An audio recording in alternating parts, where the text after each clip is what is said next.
Nick Melanson, Riddler's Lawn Care here. I hope everyone's having a beautiful day so far. Today's video is going to be on how to grow your business using advertisements.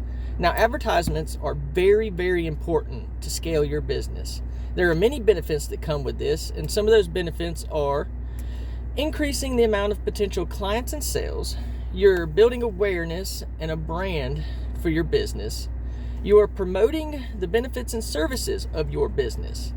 You are communicating important information about your business. Now, you'll gain an advantage by getting your name out first, and you will build a demand for your clients because the services that you offer are being highlighted above everyone else's because you are using your advertisements, which is key to your business and scaling your business.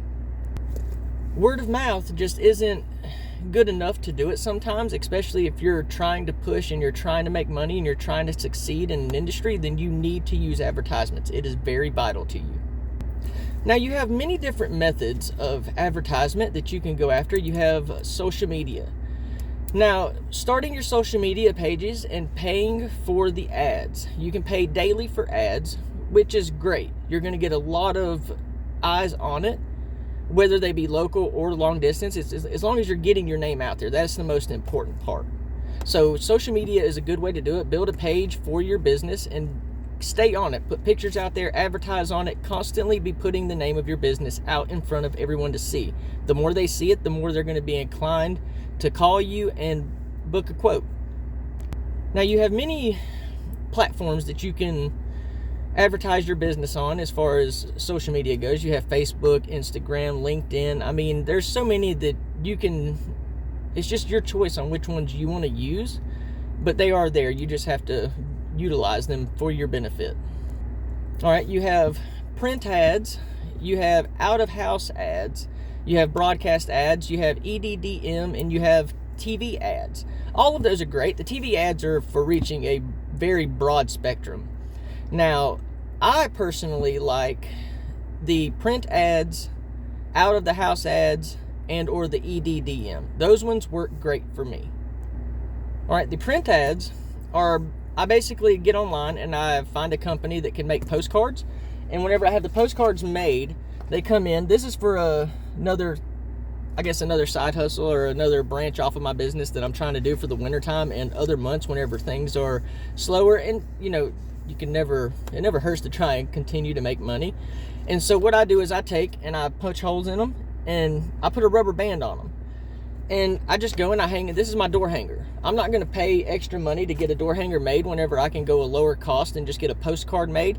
Now, these are left over from the EDDM, which is every door direct mail. I sent 3,000 of these flyers out, and the other 300 that I had, I went on ahead and I just put rubber bands on them, and I'm just going to go deliver them myself. It'll save a lot of money because the EDDM can cost a good chunk. So it's a gamble 90% of the time, especially when you're trying to get targeted audiences and sending them to certain neighborhoods and such like that. You have the voter signs. Voter signs work great as well because you can go and place those in front of neighborhoods that you want to place them in front of. The only downfall is somebody else may pull your sign up. So if you can tack that sign to a tree or something like that to where it's harder for someone to just jump out of their vehicle and grab it, then they're not going to do it as much. I've had so many signs stolen by other competitors, and the city themselves or the county, they will just pick them up also. Even though it is your right to advertise, they don't care. They'll take them up and they'll throw them away. So placement is key also when you're laying down your advertisement, especially your voter signs. You don't want to place them somewhere where the city's just going to yank it every time. It's a waste of money. So place it in good places to where it'll be seen by everyone in that neighborhood, and it will get a lot of traffic and a lot of eyes on it from that traffic. Like four-ways. Four-ways are a good place to do it. Now, if you lay your signs right at the beginning of the season, like early spring, you're going to have a lot of those pulled up because that's when the city and the county starts going around and they actually pull up signs that people were placing during the wintertime. So I would say to kind of wait on those until maybe midsummer or something, but that is just my opinion, and that's what that's the trouble that I've had with them before. So I found that the best results are from placing those midsummer once you have clients and you're trying to get into other new neighborhoods and such. But other than that, I would use door hangers or the EDDM. That's the best route to go. The door hangers, it's a lot of time, but if you do it on rain days, then it's not no time wasted on your behalf, because you're just trying to utilize a day that you were not able to use before. So it's a good thing to do. The EDDM is paying the post office to deliver your stuff for you.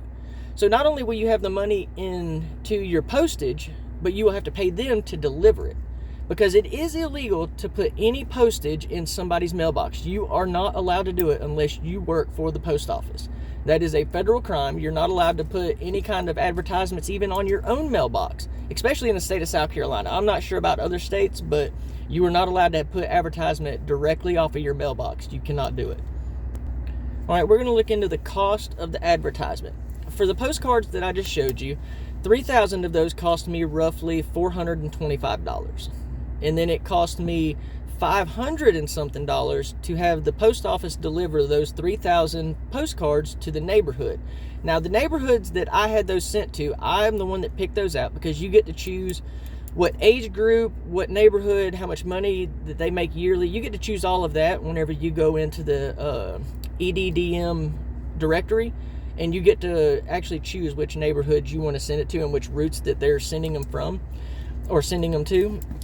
And it is it's very good whenever you're trying to get a targeted audience, because it helps you narrow down which group. Like you can choose older folks, you can choose younger folks, you can choose folks in their 40s, you know what I mean? But you have to really watch it, because a lot of people love to cut their own grass. So it's very vital that you select the right group of people to send these to, because a lot of your postage may just end up in the trash, and then it's a waste of money. I sent out those 3,000 postage, and I have not received a phone call back yet. And that may be due to I sent it to the wrong neighborhood. It could be I sent it out at the wrong time. It could be a many of things. And that's why I saved a lot of them, so that I could go put them on other people's doors in a different neighborhood of a different, I guess, different wealth. I chose a neighborhood that was very, very wealthy, so I figured that they might jump on it, but it turned out not to be that way. So I'm going to go hang them in a different neighborhood, and I'm just going to go from there and see how it hits. You never know what the results are going to be, so you have to make sure to, don't ever put all your eggs in one basket. You've heard it. Just make sure to spread your advertisement out and get your name out there and get it seen. You could do a billboard. There are some cheap billboards, like the scrolling billboards. I paid for one of those for a month, and it was very cheap, but it did not do anything for me, so I don't see any benefit coming from those. I would stick to, like I said, either the door hangers, do the voter signs, or the EDDM. That's the best results that I've had personally.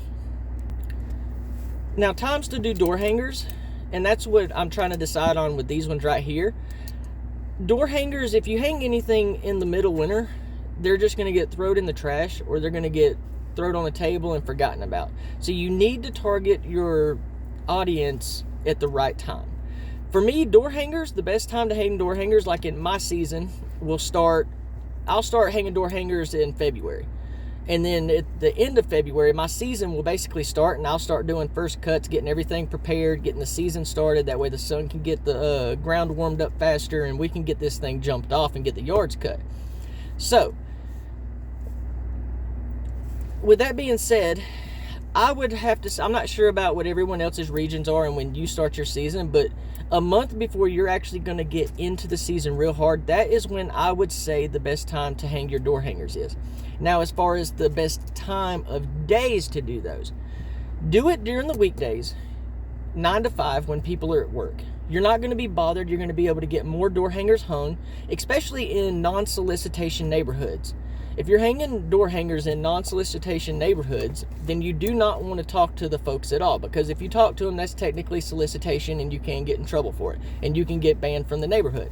So I wouldn't talk to anybody. Just hang the door hanger, move door to door, get them hung, and you will get eyes on it, because they'll see it as soon as they get home. They can pull it off of the door, and then they can carry it inside with them. So it's a very good benefit doing it during those times. But like I said, one of the best days though is on a rain day, because you're not taking up any time that you're trying to put into your business as far as the physical labor wise. If you can reduce that, then you're going to be ahead of the game automatically. So don't be afraid of the rain. Get out there, get them hung, and you will get the calls back from those. The door hangers is actually the number one thing that I've received phone calls back from. That is the biggest. That was a game changer for me. I went from only having in my first season, I went from only having a couple of clients to over 30 something clients on my second season just from the door hangers. I mean, they do work, and they work well. And if you're working by yourself, do not be scared to take on the yards. You can get 12 to 15 yards done per day. It all depends on the size of the yard, how much you're charging for the yard, and how fast you can get in and out of it. Your time management is key. And once you've gained a clientele list, just keep pushing. Do not stop. Do not settle. Don't be complacent. Keep pushing and try to make as much money as you can. Retirement's calling. It's going to get here faster than you know it, and you're going to need that money, because there's no telling what's going to happen in the next 40 years. I promise you that. So work your ass off now, make that money, and get it put back. All right, so a rundown. Get your social media. Get your print ads, get your door hangers, get everything ready. Get your voter signs, have those prepared. Get everything ready and get your advertisement out there, because like I said, you don't want to get them out too early, but the best time to do it is about a month at the beginning of the season. The month leading into your season is the best time to get your advertisement out there, because that's when people are going to be truly looking for their new lawn maintenance folks and everything like that, because their guy dropped off last year. He told them last year they're just not going to pick anybody up during the wintertime. It's very hard to get clientele in the wintertime unless you have like contracts and stuff like that, but it is very hard to get work during the wintertime. And so I'm constantly pushing, and that's why I'm doing this other I guess trash bin sanitation. I'm going to try and get into that and see how that goes, and I'm just going to push the ads, and I'm just going to keep at it and see where it goes. I mean, there's only one way to make it to the top, and that's by not stopping. Once you stop or you become complacent, that's when you'll lose. You never want to lose. You want to keep fighting for the future, because like I said, your retirement is right around the corner, and you want to be prepared for that. And the best way to be prepared for that is by owning your own business, building your business, and thriving from your business, and then using that business to invest in other opportunities to make money. You're not going to become rich by working a regular 9-to-5. It's not going to happen. Now, you can use that 9-to-5 and you can invest properly into certain things, and yeah, you can retire a millionaire, but you need to know what you're doing in order to do it. So the best way to do it is have as many streams of income as you can get, and use advertisement to build those streams of income. That's the only way you're going to get anybody to ever purchase any of your goods or to purchase your brand. You have to advertise your brand and build that. If not, you're not going to make it anywhere. So with that being said, I hope everyone has had a wonderful day. I hope you had a good time watching this video. Smash that like button. Subscribe if you would like to, and share this with other people that you feel it would be informative for. So again, y'all have a wonderful day, and I'm out.